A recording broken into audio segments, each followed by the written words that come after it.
Qui est à la une de notre débat ce matin. L'Afrique est devenue un laboratoire de déstabilisation ou alors il y a un projet de déstabilisation entier? Permettez-moi d'abord d'apporter mon soutien à Elimbi Lobin. Oui. Je n'ai pas eu l'occasion de le faire ici sur le plateau. Je l'ai fait ailleurs. J'espère qu'il s'est bien réveillé. J'apporte toute ma solidarité à sa famille en général, à son épouse en particulier. J'ai eu à dénoncer les conditions de la grave agression dont il a été victime. M. Elimbi Lobin nous signalait déjà qu'il était filé par des gens de par le passé. Il a même les photos. Il était déjà filé. Et moi, je suis de ceux qui pensent que ce n'est pas une agression routinière, de routine. Ce n'est pas une agression de bandit simple. Je peux me tromper, mais je pense que ce n'est pas une agression simple. Et ça me permet de porter à l'attention de tout le monde les menaces qui pèsent sur des hommes politiques, sur certains hommes politiques dans notre pays. Comme Elimbi Lobin, moi, Bandakani, je suis menacé constamment de mort. On m'a menacé de mort en direct, même sur le plateau. Le membre du MRC, Médard Sostin Lipote, m'a menacé de mort. Il m'a dit que s'il prend le pouvoir, je veux voir ce que je veux voir. Il a dit à Mondo Vision sur un plateau. On a fait un montage en déformant mes propos, en disant que j'avais souligné lors d'une émission que le président Biya avait le droit de tuer tous les anglophones parce que la Constitution lui donnait le droit. Oui. On avait trafiqué mes propos, on a fait un montage depuis l'Allemagne, des gens du MRC, pour déformer mes propos et balancer ça ainsi. En fait, on me livrait aux ambazoniens. C'était un appel au meurtre. Une ONG internationale, Internet sans frontières, a pris sur elle, je ne sais même pas où ils sont sortis ces gens, comme Dieu est vivant, d'enquêter sur Internet et de démontrer que je n'avais jamais tenu de tels propos. Mais cela n'empêche pas Edmond Kambia, hein, ce minable individu, de passer son temps tous les jours à rappeler à chaque fois qu'il fait une intervention. Ce qui est un appel ouvert au meurtre. Vous comprenez, au meurtre. Voilà Blaise Samaki en face de vous, tout ce qu'il a subi. Bon, lui, on peut dire qu'il avait affaire avec la police.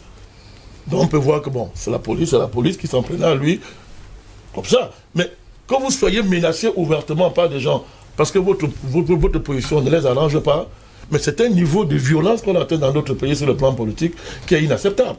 Donc Elimbi Lobin, je soupçonne, je dis bien je soupçonne, que cela soit été la raison même de son acte. Je dis bien, je soupçonne, parce que je peux me tromper. On vous comprend parfaitement. Les éléments que j'ai sous la main... J'espère que les paroles, les propos ne seront pas détournés. Oh, je suis habitué, m'en fous. C'est pour ça que j'assume. Donc, les éléments que j'ai sous la main m'amènent à dire ça. Maintenant, nous espérons que l'État du Cameroun va faire la lumière sur cette agression et que ceux qui l'ont fait soient arrêtés et punis conformément à la loi. Pour revenir, c'était important que je le fasse. C'est normal. Je vous en prie.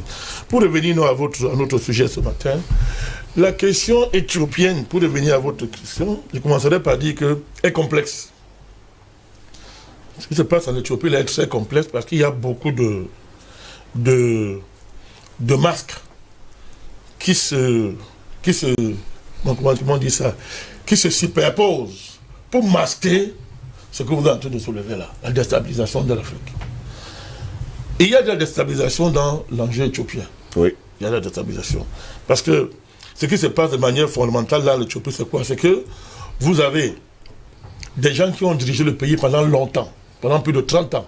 Le Front de libération, le peuple du Tigré là. Justement. Ils ont été au pouvoir pendant plus de 30 ans. Ils ont perdu le pouvoir. Et celui qui est arrivé estime que, bon, moi, ce que vous avez fait avant là, moi, je ne suis pas avec vous. Ça ne m'engage pas. Oui. En fait, c'est ce qu'il appelle la gouvernance ethnique. Parce qu'il faut rappeler aux gens que dans l'Éthiopie, c'est le fédéralisme ethnique que certains Africains rêvent d'imposer dans beaucoup de pays africains, et avec des limites graves qu'on est en train de voir depuis très longtemps d'ailleurs. Donc ce fédéralisme ethnique a créé les conditions d'une suprématie des Tigréens qui étaient dans une coalition au pouvoir pendant plus de 30 ans, jusqu'à ce qu'il y ait le coup d'état de Mengistu et les Mariam. Oui. Que nous connaissons et qui nous-mêmes est tombé, a été remplacé par Meles Zenawi, qui avait instauré un pouvoir de fer dans le pays jusqu'à l'arrivée de celui. Après lui, il y a eu des Salem Mariam et Abiy Ahmed qui est là aujourd'hui.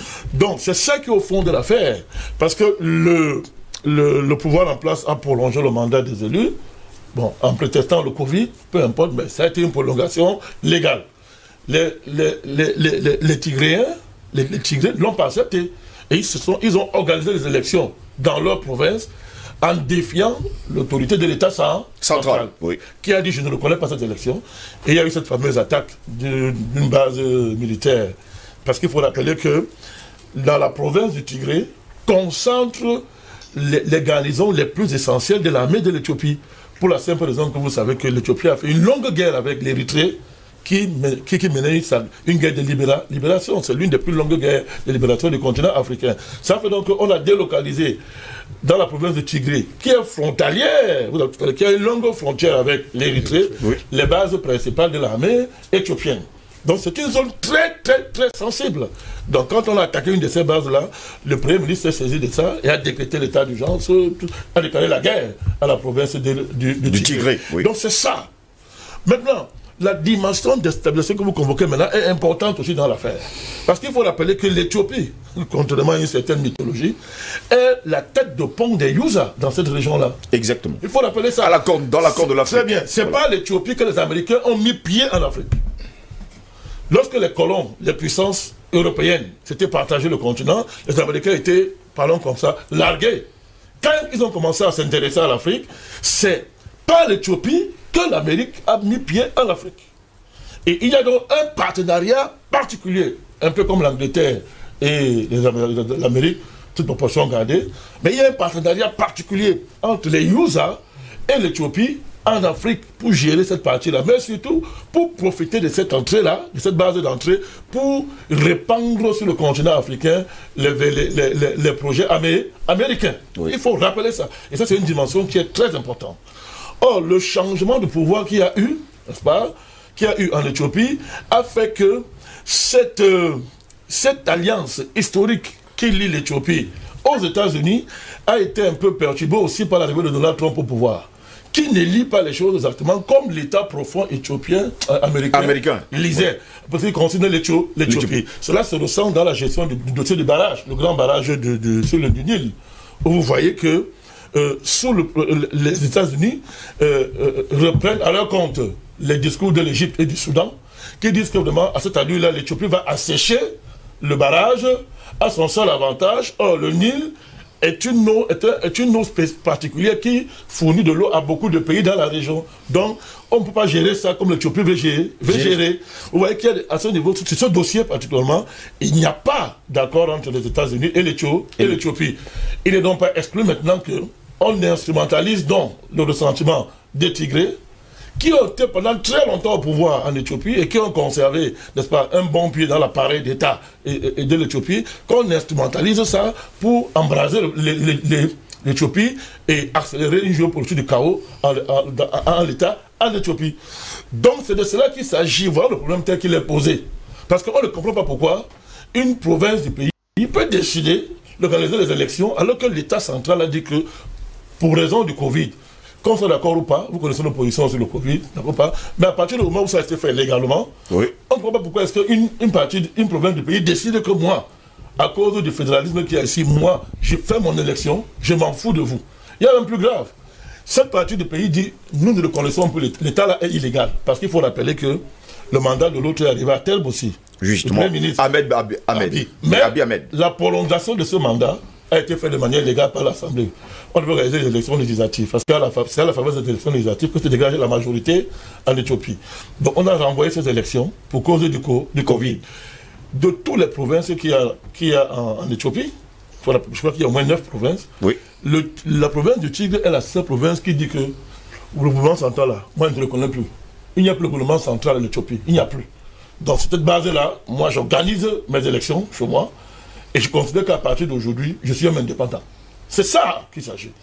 Or, vous ne pouvez pas faire ça. Bon, c'est un gros, si derrière vous, il n'y a pas des gens qui vous protègent. Donc voilà l'enjeu. Donc vous avez raison de mettre sur la table la question de la déstabilisation par la géopolitique du chaos organisée par les États-Unis. Et à ce sujet, il faut rappeler aux Africains qui le comprennent bien.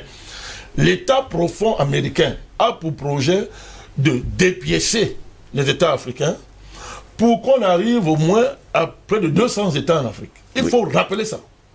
Ces États seront créés sur les bases de ce qu'on est en train de vouloir faire au Cameroun, la sécession-là.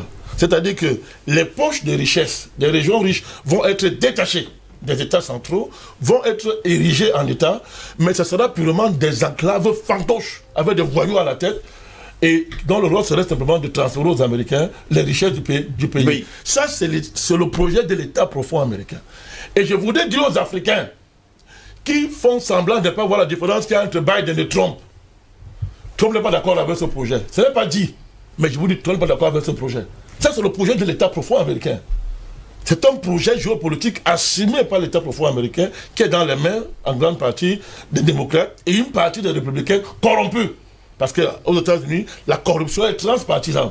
C'est les deux partis qui sont corrompus.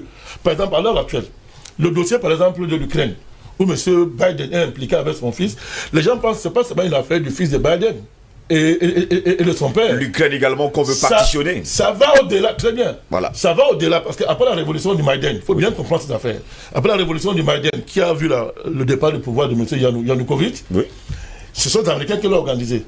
C'est l'entourage de Joe Biden, vice-président des États-Unis en son temps, à l'époque. C'est eux qui ont formé le gouvernement ukrainien. Celui qui était là, le voyou là, il était tellement là pour, comment on dit ça, pour faire la figuration. Faire la figuration, le pot de fleurs, vous comprenez. Ce sont les Joe Biden qui ont fait le gouvernement ukrainien.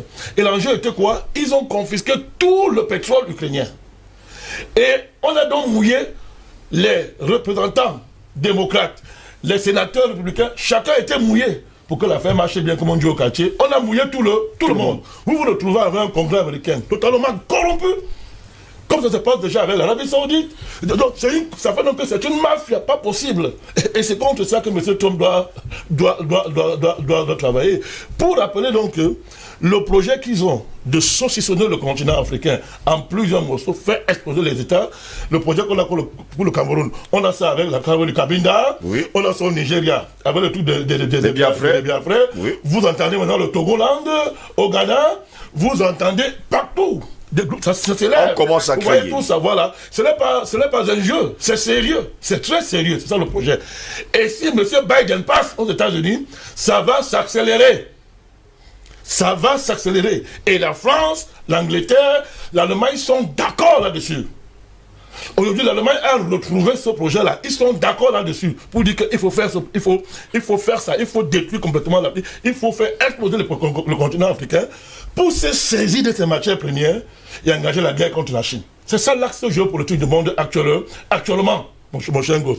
Et ce projet est parrainé par les banquiers internationaux, cette sacrée famille Rothschild. Quand je parle de tous les jours, c'est pas en l'air. Ils ont passé Rothschild, Rockefeller, tout ce qu'on a cité ici. Va dépasser. Donc, vous avez raison, M. Gosse, de mettre sur la table la question, de savoir le lien qu'il y a entre la démarche de la province du Tigré. Avec le Nozo. N'est-ce pas? Avec le Nozo, mais surtout, oui, avec le projet impérialiste de faire exploser les États africains.